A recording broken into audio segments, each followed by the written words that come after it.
¿Alguna vez tú te has preguntado cómo será nuestra adoración en el cielo? Cuando estemos en cuerpos glorificados, cuando podamos contemplar su gloria sin pecado, sin distracciones. ¿Cómo será nuestra adoración en el cielo? Bueno, en el libro de Apocalipsis, y de manera particular los capítulos 4, 5, 11, 19, Juan nos presenta varias escenas de la adoración en el cielo.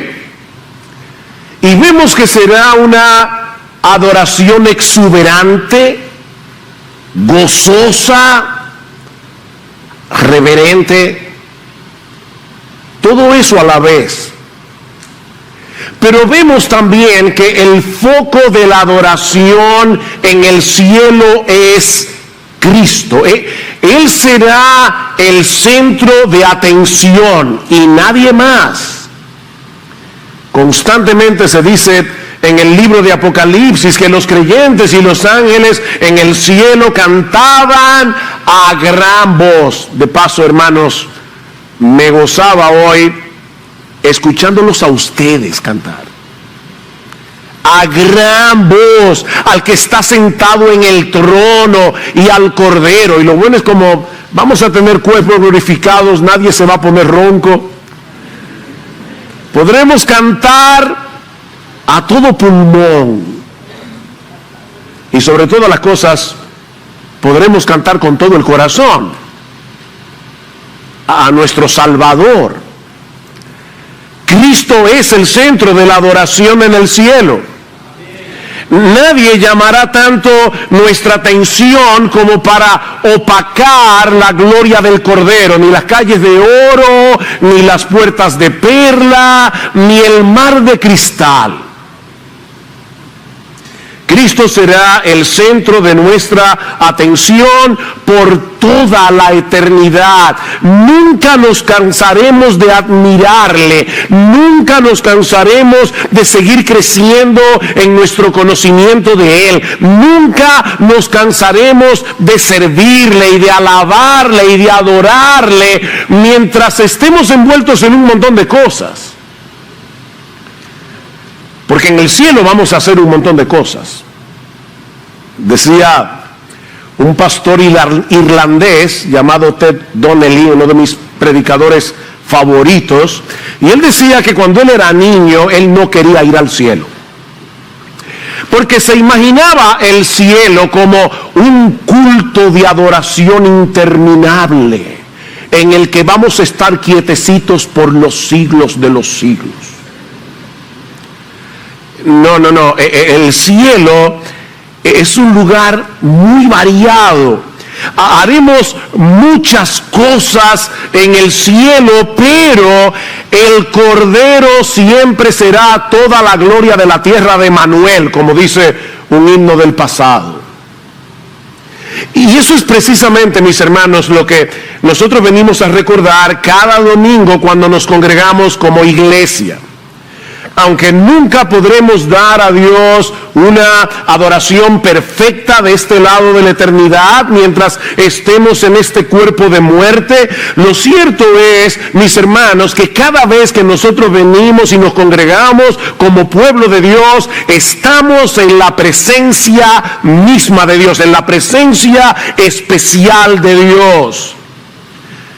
Aquí podemos experimentar un pequeño adelanto del gozo, la alegría, el júbilo, la exuberancia que vamos a experimentar cuando estemos delante de Él, cuando lo contemplemos en Cristo. Y eso es precisamente lo que aprendemos en el Salmo 95. Yo les pido por favor que vayan conmigo una vez más al Salmo 95. En este salmo encontramos un triple llamado a la adoración, un llamado que deberíamos poner delante de nuestros ojos cada domingo mientras nos preparamos para venir a la iglesia. Y cuando digo venir a la iglesia, no me refiero a venir a este edificio, porque nosotros somos la iglesia.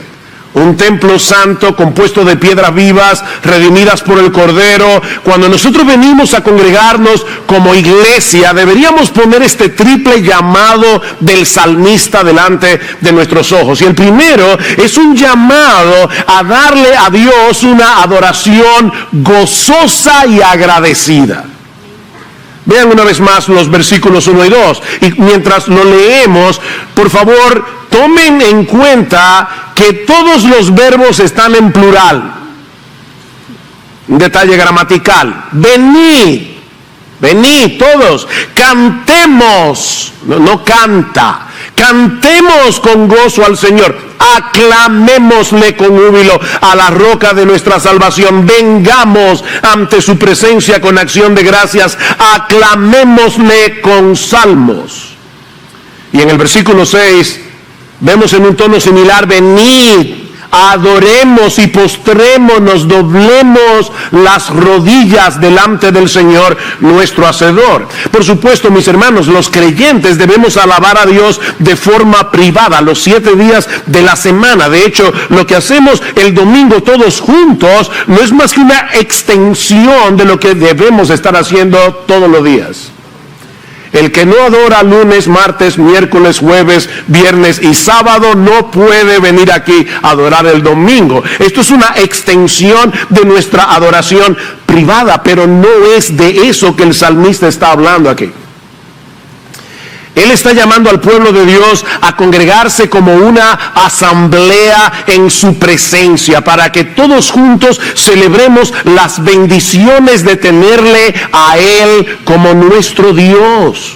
Lo que ocurre en el culto público es algo que el creyente por sí solo no puede experimentar en el mismo grado, porque es aquí como en ningún otro lugar donde nuestro Dios manifiesta su presencia especial. Cuando nos reunimos como su pueblo, que dice Pablo en 1 Timoteo capítulo 3 versículo 15, que es la iglesia es la casa de Dios. La iglesia es la casa de Dios. Y porque estamos en la casa de Dios, en la presencia de Dios, delante de Dios, debemos venir con un gozo exuberante a cantar sus alabanzas. Venid, cantemos con gozo al Señor, aclamémosle con júbilo a la roca de nuestra salvación. Estas dos palabras hebreas, cantar, aclamar, dan la idea de algo que se hace a viva voz. De hecho, en el Antiguo Testamento se usa en otros lugares para señalar un grito de guerra o una voz de alarma. Se trata de un gozo que se expresa vocalmente y con mucho entusiasmo. No es santo, santo, santo. No. Es con todo el corazón. Es con entusiasmo. Porque venimos a adorar a Dios. Estamos delante de Dios y debemos aclamarle con júbilo, dice el salmista. Ahora, hermanos, eso no quiere decir que debamos darle a Dios una alabanza caótica, desordenada. No. El apóstol Pablo dice en 1 Corintios capítulo 14 que nuestro Dios es un Dios de confusión, que no es un Dios de confusión. Y que debemos adorarle como decentemente y con orden. No es una adoración caótica para que sea jubilosa. Pero aún así, mis hermanos, el canto del que se habla en el Salmo 95 es el de una persona que está energizada, movida por un profundo gozo. Estamos adorando a un gran Dios, lleno de gloria, santidad, justicia, y que es al mismo tiempo la roca de nuestra salvación. El Dios de toda justicia y santidad nos escogió para salvarnos al precio de la vida de su Hijo, sin nosotros merecerlo. Él nos incluyó en su plan de salvación con nombre y apellido. Desde antes de la fundación del mundo, ¿cómo se supone que debemos venir delante de Él? Con una actitud despreocupada, con una actitud apática. Yo sé, mis hermanos, que nuestras emociones son cambiantes. Yo sé que aún los domingos nosotros podemos estar atravesando circunstancias difíciles que tienden a desanimar el corazón.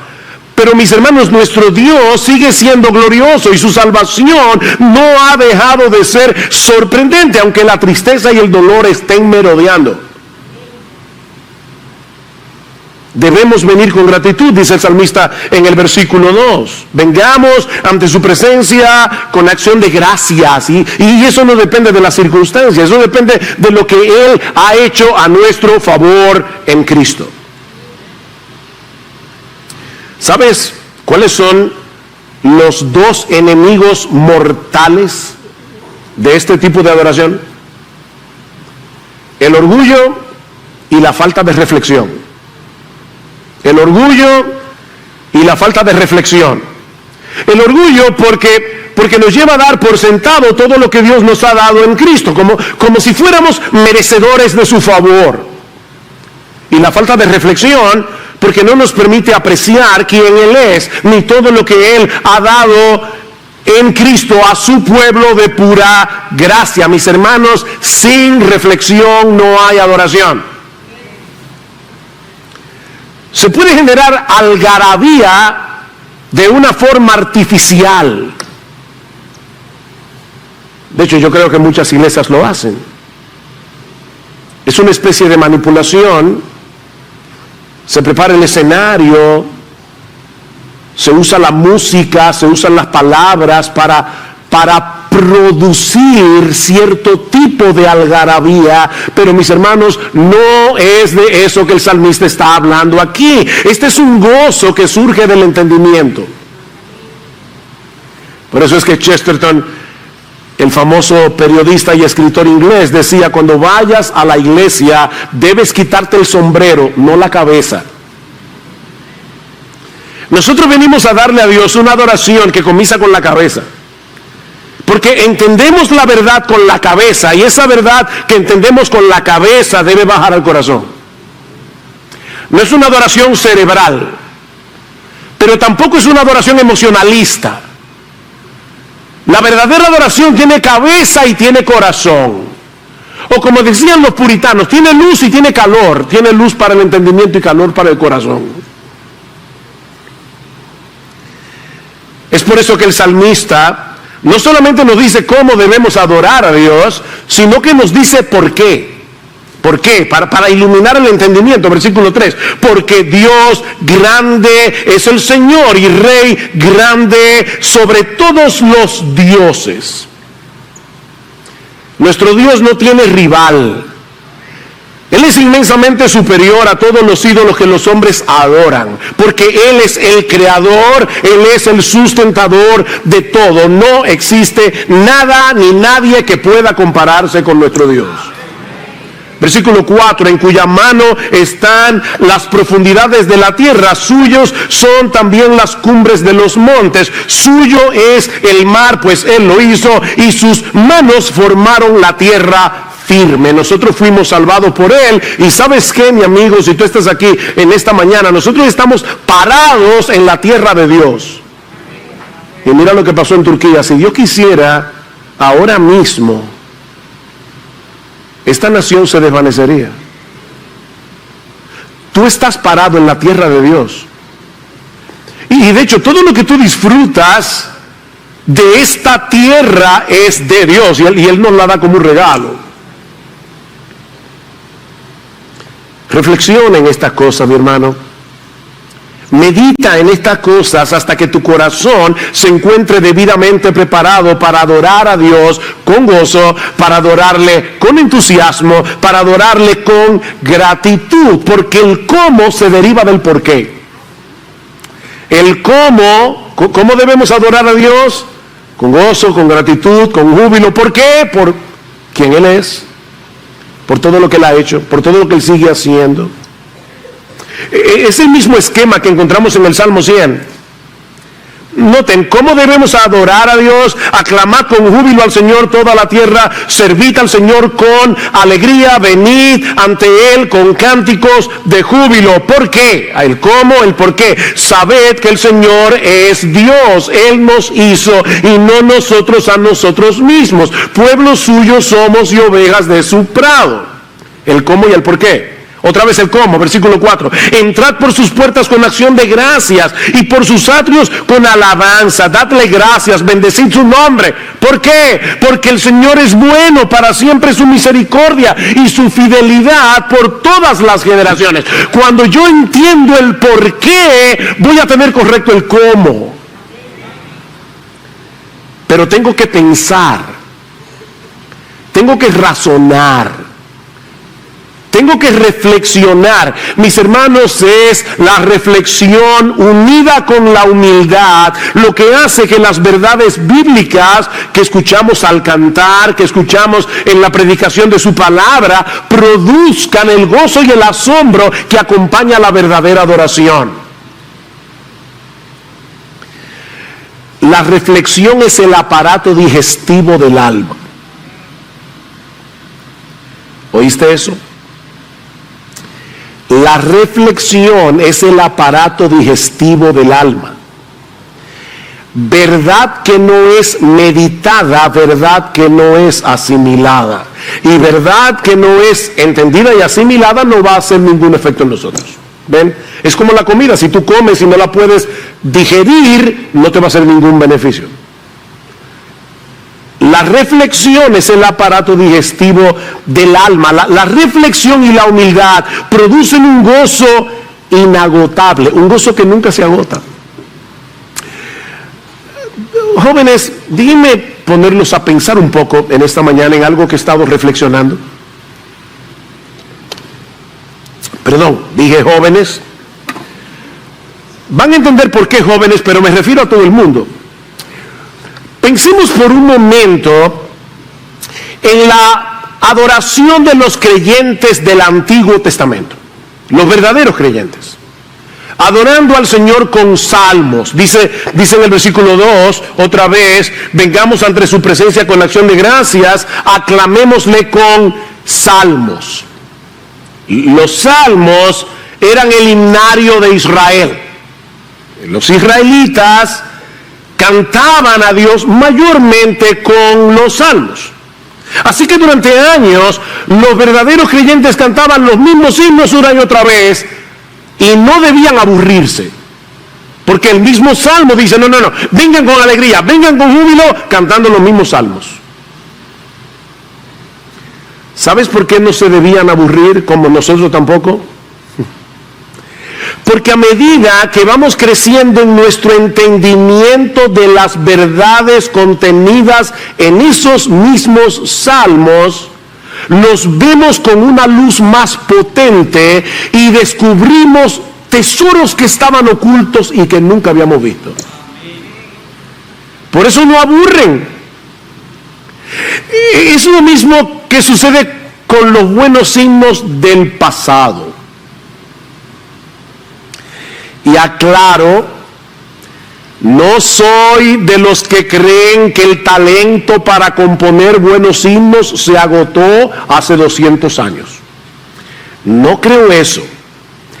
Ahora, cuando yo hablo de un buen himno, sea del pasado o del presente, me refiero a un himno que es bueno en teología, es bueno en su calidad poética, es bueno en su calidad musical y es cantable en la iglesia. Nadie duda que el Mesías de Handel tiene todo eso, pero no es cantable. Es bueno en teología, es bueno en su calidad poética, es bueno, por supuesto, son textos bíblicos, y es bueno en su calidad musical, pero vamos a cantar ahora el aleluya todos juntos. No se puede. porque no fue compuesto ese oratorio para cantarlo en la iglesia. Así que tiene que ser bueno en teología, bueno en su calidad poética, bueno en su calidad musical, y tenemos que poder cantarlos como iglesia, si no, no es un buen himno. Bueno, mis hermanos, debemos dar muchas gracias al Señor por los creyentes que continúan componiendo buenos himnos para nuestra generación. Esa clase de himnos se sigue produciendo al día de hoy. Pero cometemos un gravísimo error cuando desechamos un buen himno del pasado simplemente porque es del pasado, porque no es contemporáneo. Y yo creo que lamentablemente, mis hermanos, sin darnos cuenta, la iglesia del siglo XXI se ha dejado infectar del pensamiento posmoderno. El pensamiento posmoderno mira con recelo el pasado, menosprecia la historia, menosprecia el pasado. De hecho, decía Carl Trueman, que es un gran teólogo, historiador y pensador cristiano de nuestra generación, que es sintomático ver la forma como nosotros usamos el lenguaje en el día de hoy. Usualmente palabras como innovador, original, revolucionario tienen una connotación positiva, mientras que palabras como tradicional, conservador, usualmente tienen una connotación negativa. ¿Saben qué es eso? Se llama posmodernidad. Lo nuevo no es bueno por ser nuevo, ni tampoco por ser viejo, sino por ser verdad. Un himno no es bueno porque es antiguo, pero tampoco lo es porque sea contemporáneo. Los buenos himnos no aburren, mis amados hermanos, mis queridos jóvenes. Los buenos himnos no aburren para el que los razona. ¿Por qué? Porque las verdades que expresan siguen siendo verdad y seguirán siendo verdad con el paso del tiempo, y a medida que crecemos espiritualmente los vemos con otra luz.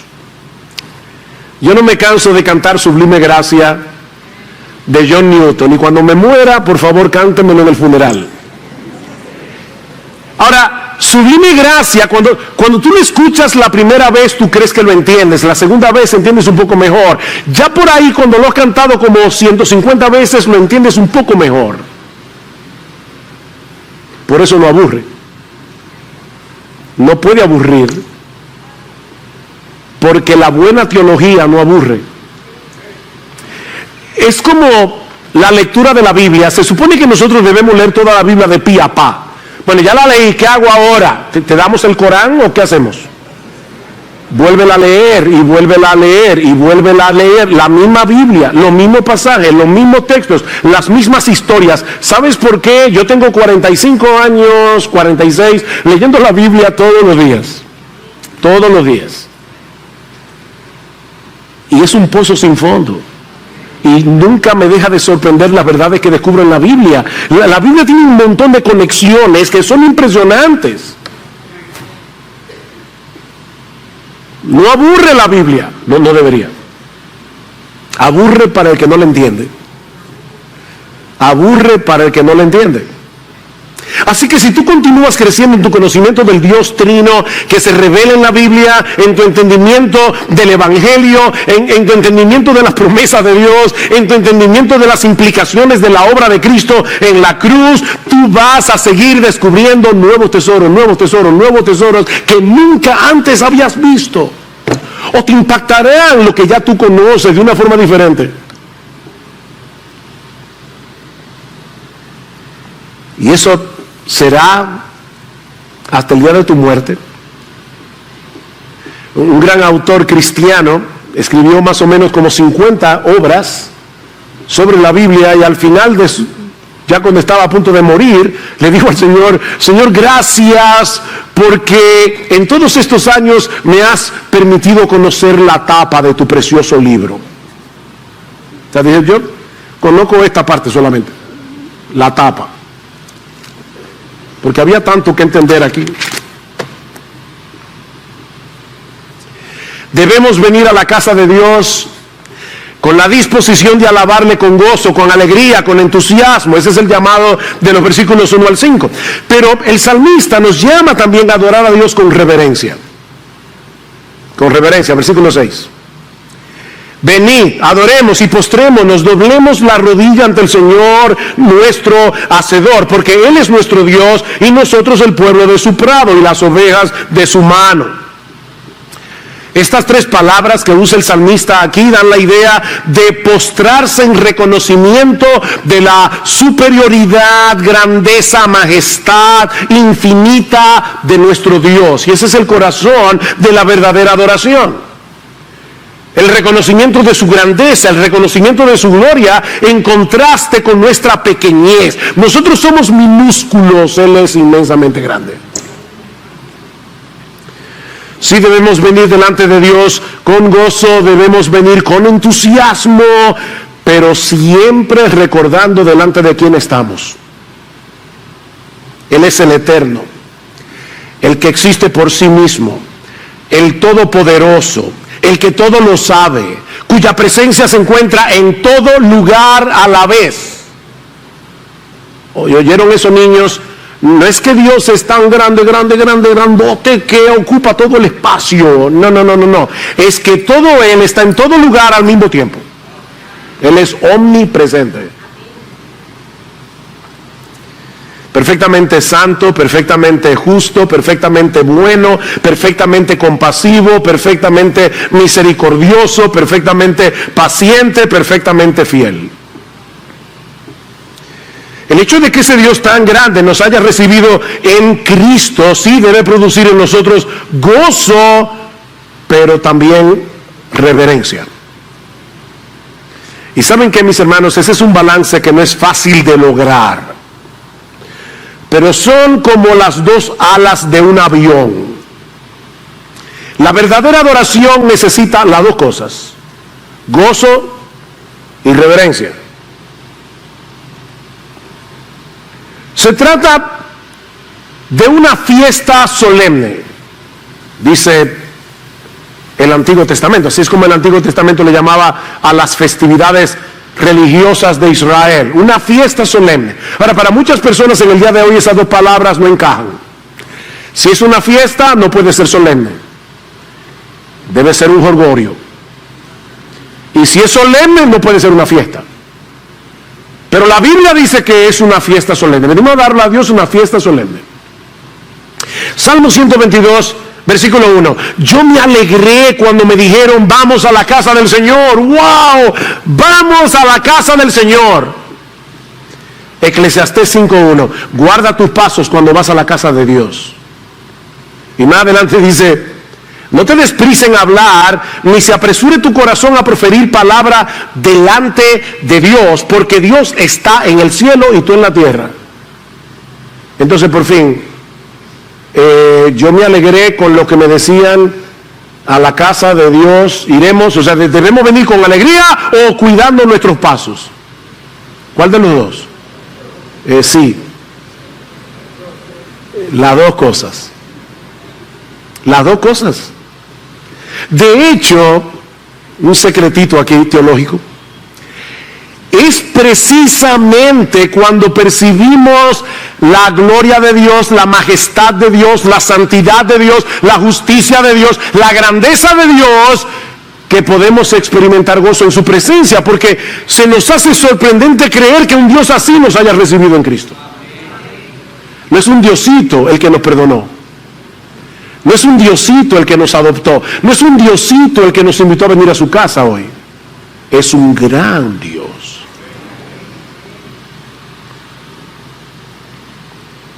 Ese gran Dios no solamente es el creador de los cielos y de la tierra, sino que Él ha condescendido con nosotros y nos ha tomado como pueblo suyo.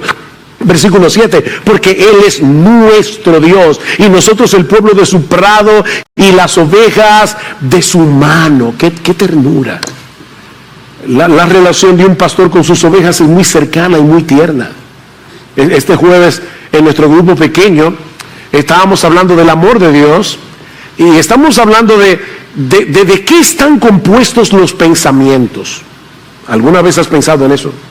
¿De qué están hechos los pensamientos? Bueno, mira, los pensamientos están hechos de ideas y están hechos de imágenes mentales. Las dos cosas.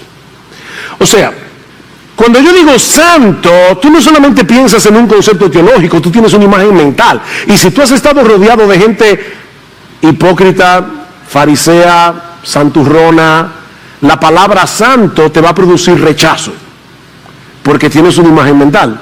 Bueno, la pregunta es, ¿cuál es la imagen mental que viene a tu mente cuando escuchas la palabra Dios? Dios. Déjame ponértelo mejor. ¿Cuál es la imagen mental que viene a tu mente cuando escuchas la palabra Dios? Y estoy hablando aquí a los creyentes, sobre todo cuando tú acabas de pecar contra Él. ¿Cuál es la imagen mental? ¿La de un papá que viene encima de ti con una correa? ¿O la imagen mental es la de un padre amante que te dice, ven hijo mío, arrepiéntete y yo te voy a recibir y a perdonar otra vez? Porque esa imagen mental es lo que va a producir acercamiento a Dios o alejamiento de Dios. Y el diablo se va a encargar de producir en ti una imagen mental distorsionada para alejarte de Dios. Pueblo suyo somos y ovejas de su prado. El buen pastor que se hizo hombre para morir por sus ovejas. Ese es nuestro bendito Señor, ¿verdad? Juan capítulo 10. Pero el hecho de que nuestro Dios haya condescendido de ese modo no debe movernos a tratarlo con ligereza y liviandad, sino con una reverencia mayor. Sobre todo nosotros que vivimos de este lado de la cruz, porque ahora tú y yo sabemos el precio que ese Dios estuvo dispuesto a pagar para recibirnos en su presencia, para adoptarnos como sus hijos. Ese es el mensaje del autor de la carta a los Hebreos en Hebreos capítulo 12. Me imagino que recuerdan el pasaje, pero en Hebreos capítulo 12, a partir del versículo 18, el autor hace un contraste entre lo que experimentó el pueblo de Israel cuando estaba al pie del monte Sinaí. ¿Ustedes recuerdan eso? El monte humeando, la tierra temblando, sonido de bocina. Lo que el pueblo de Israel experimentó en ese momento y lo que nosotros experimentamos cuando nos acercamos a Dios en el nuevo pacto. Y dice el autor que el pueblo de Israel se había acercado, oigan esto, a un monte que se podía palpar y que ardía en fuego, a la oscuridad, a la tempestad, al sonido de la trompeta y a la voz que hablaba, la cual los que la oyeron rogaron que no les hablase más. Era tan terrible que aún Moisés exclamó, estoy espantado y temblando. Y ahora el autor de Hebreos dice, pero la iglesia se ha acercado más bien al monte Sión, a la ciudad del Dios vivo, Jerusalén la celestial, a la compañía de muchos millares de ángeles, a la congregación de los primogénitos que están inscritos en los cielos, a Dios, el juez de todos, a los espíritus de los justos hechos perfectos, a Jesús, el mediador del nuevo pacto, y a la sangre rociada que habla mejor que la de Abel.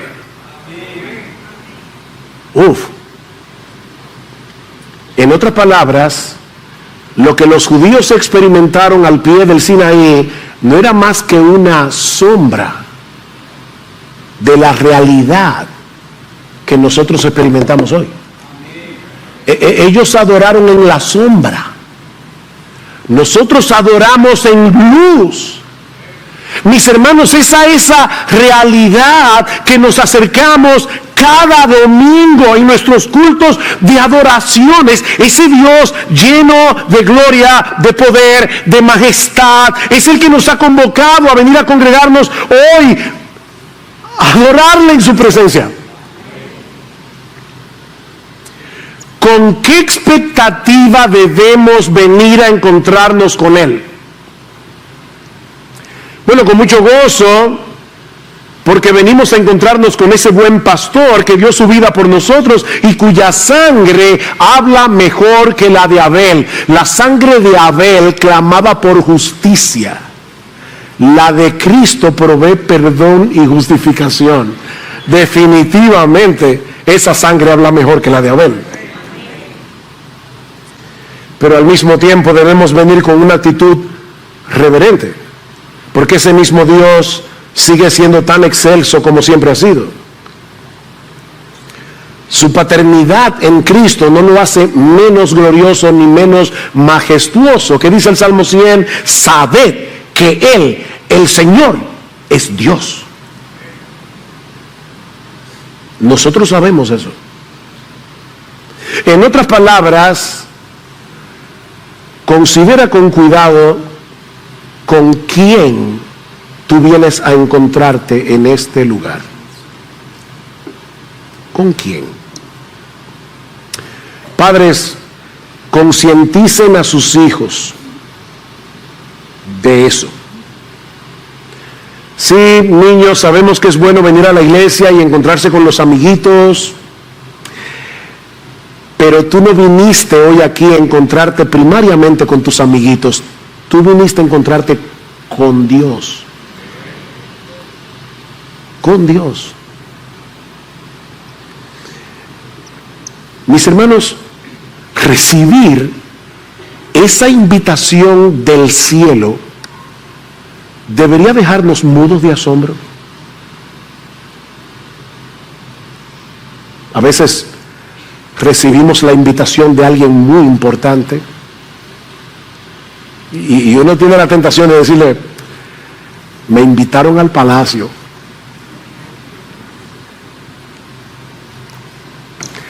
Mira, déjame decirte algo. Te invitaron al palacio. ¡Wow! ¡Qué bien! Este palacio es infinitamente superior. Te invitaron al palacio a encontrarte con el Rey de Reyes y el Señor de Señores. Ahora, hermanos, ustedes se dan cuenta que no es cualquier cosa ser invitado por ese rey. ¿Te das cuenta de lo grave que es faltar a esta reunión o llegar tarde sin una causa que lo justifique? Mira, por favor, detente por un momento y piensa y pregúntate, ¿soy yo uno de esos que regularmente llega tarde al culto de adoración? Porque eso no es una falta cualquiera. No es una falta cualquiera dejar de venir al culto. Hay causas que lo justifican. Estamos hablando de faltar porque no quisiste venir. De hecho, si no pudiste venir y eso no te causa una profunda tristeza en tu corazón, tú deberías examinarte. Porque hay algo que no está bien. Porque no es poca cosa menospreciar esta invitación. De hecho, llegar tarde a la iglesia o no venir sin una causa que lo justifique es un síntoma peligroso. Es un síntoma peligroso. Y eso es precisamente lo que vemos en la última estrofa del Salmo. Ya hemos visto un llamado a la adoración gozosa y agradecida, hemos visto un llamado a la adoración reverente. Veamos ahora un llamado a la adoración obediente. Un llamado a la adoración obediente. Versículo 7b. Si oís hoy su voz, no endurezcáis vuestro corazón como en Meriba, como en el día de Masá, en el desierto, cuando vuestros padres me tentaron, me probaron, aunque habían visto mi obra. Por 40 años me repugnó aquella generación y dije, es un pueblo que se desvía en su corazón y no conocen mis caminos. ¿Ven el contraste? Porque no conocen mis caminos, se está desviando, se desvían en su corazón. Por lo tanto, juré en ira, ciertamente no entrarán en mi reposo. Esta estrofa parece anticlimática, ¿no es así? el salmista viene hablando en un tono jubiloso: venid, alegrémonos, gocémonos, aclamemos con júbilo. Si oyen hoy su voz, no endurezcan su corazón, ¿no? Y tomen en cuenta, hermanos, que esta es una advertencia de Dios mismo. Es Dios el que está hablando aquí. Noten en el versículo 9: cuando vuestros padres me tentaron, me probaron, aunque habían visto mi obra, yo juré, no entrarán en mi reposo. Es Dios el que está diciendo a través de David: si oyes hoy su voz, no endurezcas su corazón, tu corazón. Es Dios el que nos convoca a venir a encontrarnos con Él. Es Dios el que nos advierte que no debemos menospreciar su palabra. Y ahora escuchen: viniendo con un corazón quejoso.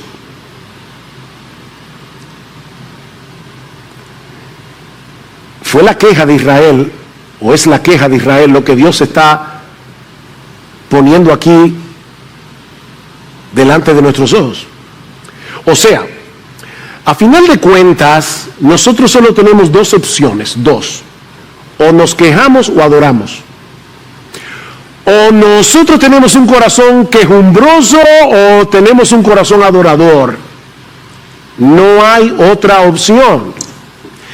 Y el peligro de la queja, de tener un corazón quejoso, no es lo mismo que en un momento dado un creyente se queje y luego venga delante del Señor. No, estamos hablando de un corazón quejoso. El corazón quejoso, dice Dios en el Salmo 95, produce dureza de corazón. Dureza de corazón.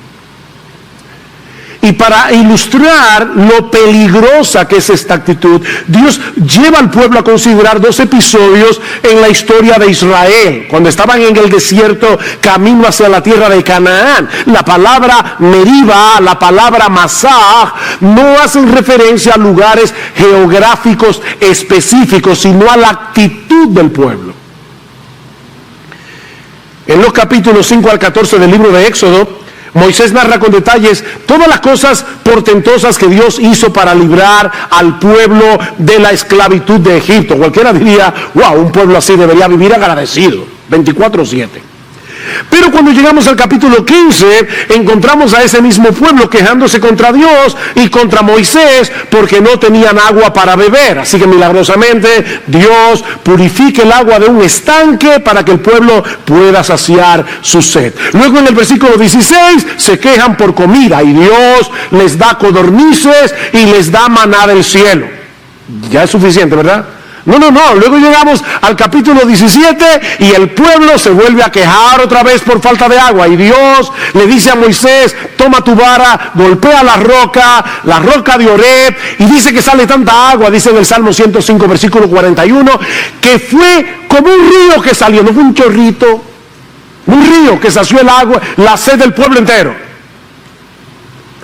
Y es precisamente allí donde Dios le llama ese lugar Masah y Meriba, dos palabras hebreas que significan prueba y rencilla, por la rencilla de los hijos de Israel y porque tentaron a Jehová diciendo: ¿está pues Jehová entre nosotros o no?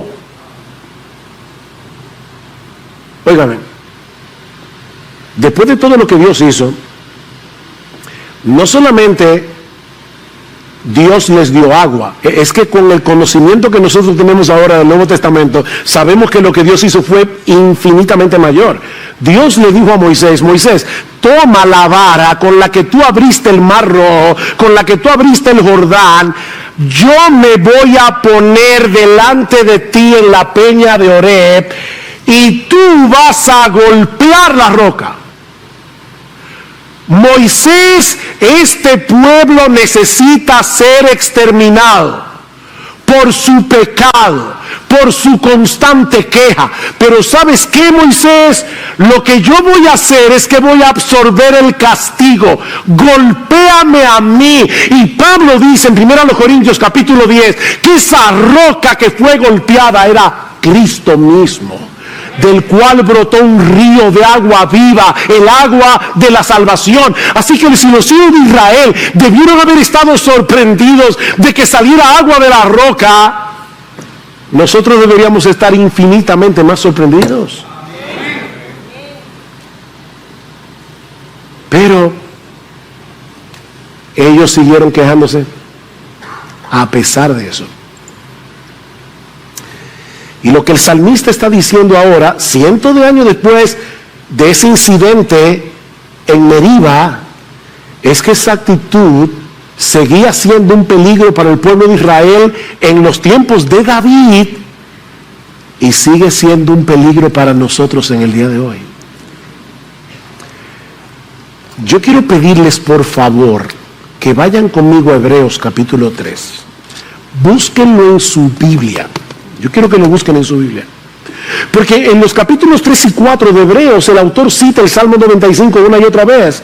Noten lo que dice en el versículo 7, capítulo 3. Por lo cual, como dice el Espíritu Santo, si oís hoy su voz, no endurezcáis vuestros corazones. El autor de la carta a los Hebreos le está diciendo a su generación: oigan, miren lo que hizo Cristo por nosotros. Y ahora ustedes escuchan su voz otra vez. No endurezcan el corazón. Versículo 12 del capítulo 3. Tened cuidado, hermanos, no sea que en alguno de vosotros haya un corazón malo de incredulidad para apartarse del Dios vivo. Antes, exhortaos los unos a los otros cada día, mientras todavía se dice hoy, no sea que alguno de vosotros sea endurecido por el engaño del pecado. Si oís hoy su voz, no endurezcan el corazón.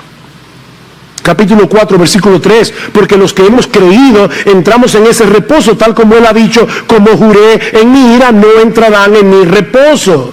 Versículo 7, Dios otra vez fija un día, hoy, diciendo por medio de David, después de mucho tiempo, como se ha dicho, si oís hoy su voz, no endurezcáis vuestro corazón. De paso, hermanos, ¿quién es el que habla en el Salmo 95? Porque en el versículo 7 dice del capítulo 3 el Espíritu Santo. En el capítulo 4 dice que es Dios. Y en el capítulo 4 dice que es David. Por fin, ¿quién habla en el Salmo 95? Dios se hace presente en medio de su pueblo por medio de su palabra. Y eso no solamente ocurre cuando escuchamos la palabra leída, sino también cuando escuchamos la predicación fiel de la palabra. Cuando un predicador se para en el púlpito, que era lo que el autor de la carta a los Hebreos estaba haciendo. De paso, hermanos, muchos eruditos entienden que el libro a los Hebreos es un sermón, es el único sermón que nosotros tenemos de la iglesia primitiva. Y este hombre en medio de su sermón dice: oigan lo que dice el Salmo 95. Si ustedes están oyendo hoy la voz de Dios a través de la predicación de la palabra, no endurezcan su corazón. No endurezcan su corazón.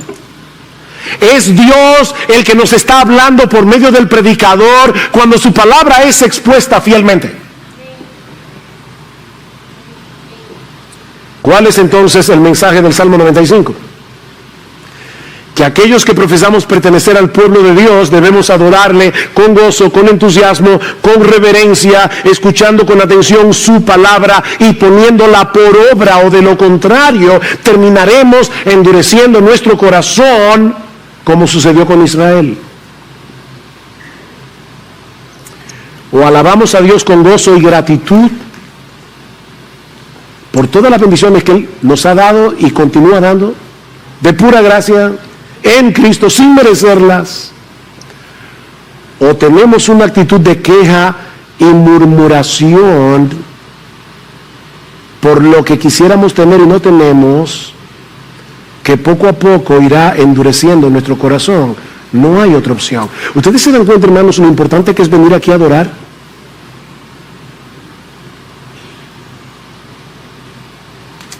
Todo creyente tiene una lucha contra el descontento. Todo creyente. Como luchamos con cualquier otro pecado, pero hermanos, la queja constante en el corazón puede estar indicando la ausencia de verdadera fe.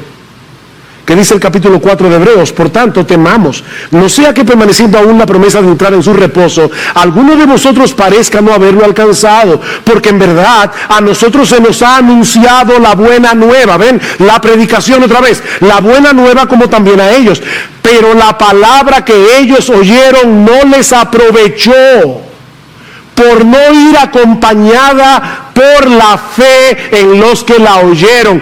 Cuando tú vienes a la iglesia el domingo y estás escuchando a un predicador exponer lo que dice la palabra de Dios, ¿tienes suficiente fe como para creer que Dios te está hablando a ti? A ti, a ti, a ti, a ti, a ti, a ti.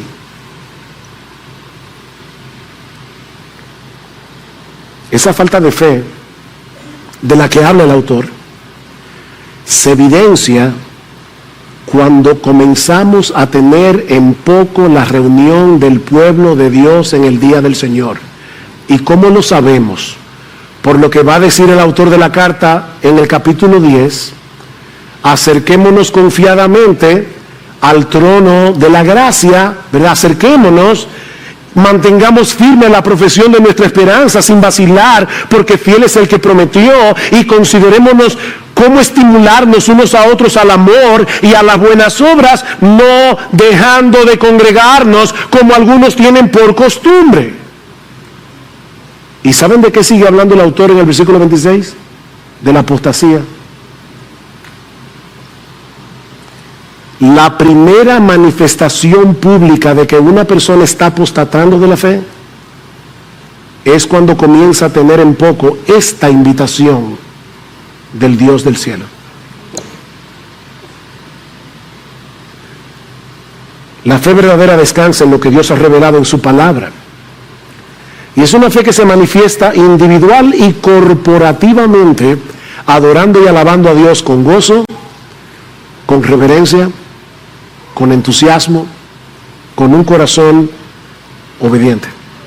Y yo te pregunto, mi hermano, mi hermana, ¿reflejas tu fe y agradecimiento a Dios por todo lo que Él te ha dado sin merecerlo, adorándolo con gozo, con alegría, durante la semana y los domingos como iglesia? ¿O reflejas más bien incredulidad a través de tus quejas y de tus murmuraciones frecuentes? Cada día es el hoy del que habla el salmista. Es hoy, hoy. Un hoy en el que debemos continuar alabando, agradeciendo, obedeciendo, o de lo contrario nuestro corazón se irá alejando y endureciéndose. Si oyeres hoy su voz. Mi hermano, medita en estas verdades, reflexiona en esta cosa. De paso, al final del culto tocamos una pieza instrumental. No te pares corriendo. Esa pieza se toca precisamente para que nos quedemos aquí tranquilos, rumiando la palabra que hemos oído. No salgas corriendo, que no hay un incendio. Recuerda que la reflexión es el aparato digestivo del alma. Mi hermano, si has estado teniendo un poco la invitación de Dios de congregarte en su presencia, ya sea porque llegas tarde regularmente, yo espero que ya el domingo que viene a las 11 en punto la iglesia va a estar así, a las 11 en punto. Si has estado pecando contra Dios por llegar tarde regularmente sin una causa que lo justifique,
o por faltar a esta invitación del Dios del cielo, o porque vienes sin un corazón preparado para adorarle con gozo, con reverencia, con un anhelo sincero de poner por obra su palabra.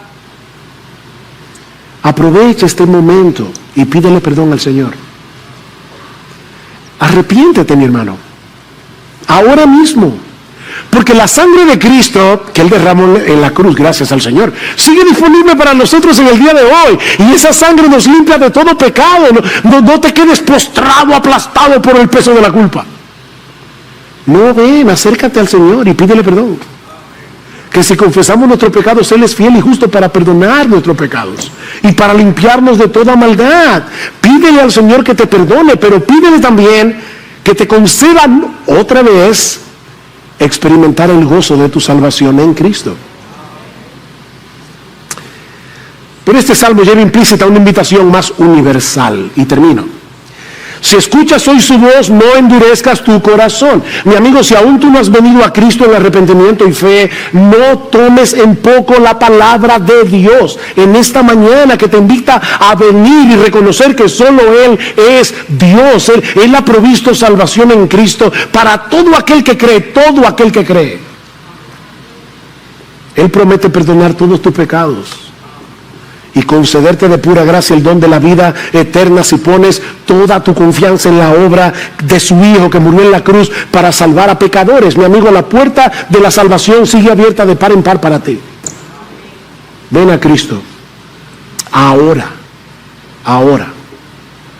Arregla tus cuentas con el Señor. Pídele que cambie tu corazón de piedra en un corazón de carne, que perdone tus pecados.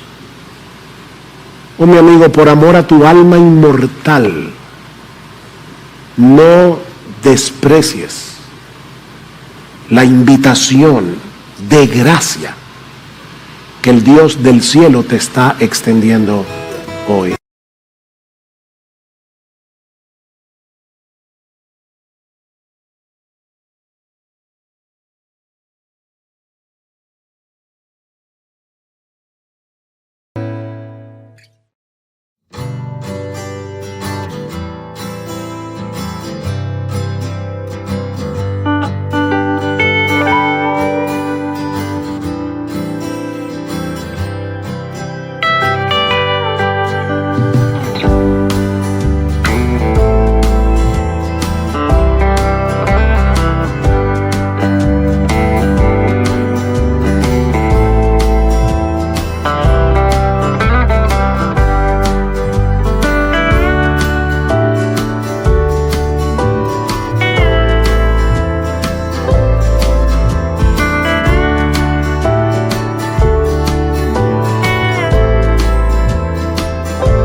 Thank